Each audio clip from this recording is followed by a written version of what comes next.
कथारे अच्छी पिठा भितर राजा होची पोड़पिठा। आज आम बनइबा ताल देकी ताल पोड़पिठा। देखिए जेतिकी सुंदर खाइबा बहुत टेस्टी थिला। थरे एहिपरी ताल पोड़पिठा बनै खाइले बारंबार खाइबा इच्छा हबो।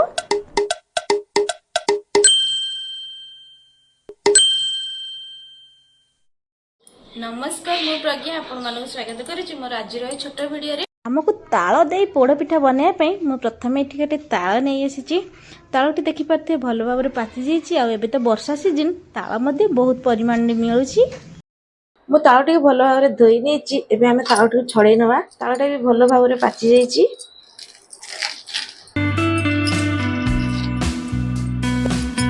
मु तालटा को भल भाव में पूरा छड़े नहीं। तावड़ा मते बहुत भल भाव में पाचि जाइए। मु तालर सब मंड गुड़ा बाहर करदेवी। ए रांपिकी बाहर करने द्वारा आम तालर गोटे सूता भाई गोटे एमती किसी थाए से गुड़ा ये लगिज। आमर से मंडटा पूरा प्योर मंड बाहरी आस। देखिपे टिके भी सूता लगिनी। ये भाव मु तालटा को भल भाव में सफा करने पिठा बनवाई मुझे किसी ताल मंड नहीं जाइए। दे देछि किछि काटिक रखिथिया नड़िया। तापर मुझे किछि बादाम दे देछि। मुझे किछि लूण दे देछि। स्वाद अनुसार किछि चीनी दे देछि। तापर मुझे किछि गुजराती दे देछि। लास्ट मुझे किछि चाउल चूना दे देछि। भल भाव में दे देछि। ए सब किछि कि मु गोळै नेबी।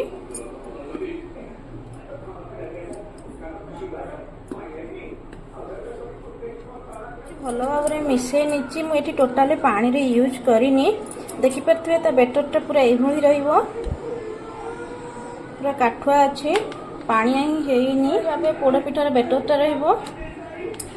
गोटे ठाकुणी दे किसी समय रेस्ट रखीदेवी।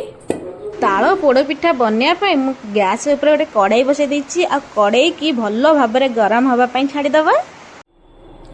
बेटर टी को ढंकाई रखिए किसी समय हो जाइए। मैं कभर खोली नेबी। किसी बेकिंग पाउडर दे देछि। एठी मु बेकिंग पाउडर दबा परे ताको भल भाव में सब किछि की गोळै नेबी। वर्तमान आमर कड़ाईटा भल भाव में गरम हो जाइए। मुझे किसी रिफाइंड तेल दे देछि। तापर मु भल भाव में एपट सेपट करी गोळै नेछि। तेलटा आमर भल भाव में गरम हो सारी। मुझे किसी पिठा सीटी देदेवी। भल भाव में हाथ में मेलैदेवी।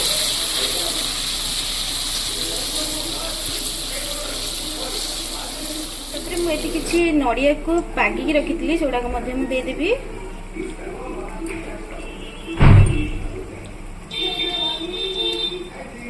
नड़िया गुड़ा भल भाव में दे सारी। एबे बाकी थिबा ताल मंड गुड़ा देदेबा। देखिए भल भाव में खेल नेबी।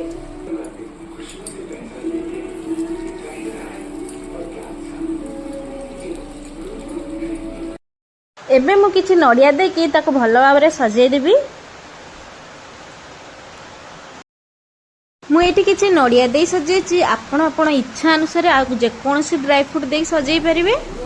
पिठाटी को भल भाव में मु सजाई देछि। तापरे कभर ढंकाई किछि समय सिझिया छाड़ीदेवी। कभर ढंकाइबार किछि समय हो जाइए। एबे चलते जीवा पिठाटी को चेक करि नबा। वर्तमान मु पिठाटी को नौटाई नेबी जाफल कि ऊपर परसेंटा सिझी जीव। आ पिठाटी को सब लो फ्लेम रे ही रखिथिबा। एको मध्ये आउ किछि समय ढंकाई छाड़ीदेवी। पिठाटी को ढंकाई रखिबे पर हमर किछि समय हो जाइए। एबे कभर खोलिकी देखि नबा। देखिपे पिठाटी भल भाव में सिझी जाइए। आ देखिया भी बहुत सुंदर होइछि। पिठार प्रथम रु शेष पर्यंत लो फ्लेम रे ही रखिबा। मुझे गोटे कंची नहीं आसी। आम से कंची द्वारा चेक करिया पिठाटी भल भाव में सिझी कि नहीं। देखंतु कंचीटा पूरा भल भाव में बाहरी आछि। तामाने पिठाटी भल भाव में सिझी जाइए। एबे गैस को ऑफ करि नबा। तापरे हमर पूरा रेडी हो गला गरमा गरम ताल पोड़पिठा। पोड़पिठार ना कहले तो पाटिरे लाल आसी जाए। देखिए जेतिकी सुंदर थिला पिठाटी खाइबा सेतिकी टेस्टी थिला। आ बहुत शीघ्र बनी जाइथिला। एहीपरि भाबे ताल पोड़पिठा घरे बनैकी टेस्ट करंतु। किपरि लागिला कमेंट बॉक्स रे मतामत जणांतु। वीडियोटी भल लागितले लाइक शेयर सब्सक्राइब निहाती करंतु। थरे खाइले बारंबार खाइबा पई इच्छा हबो आ थरे बनेइले बारंबार बनेया पई भी इच्छा हबो। ताଳ सीजन सरिया पूर्व तो निहाती थरे थरे घरे बनेइ नियंतु ताଳ पोड़ पिठा। देखा हबा नेक्स्ट वीडियो रे।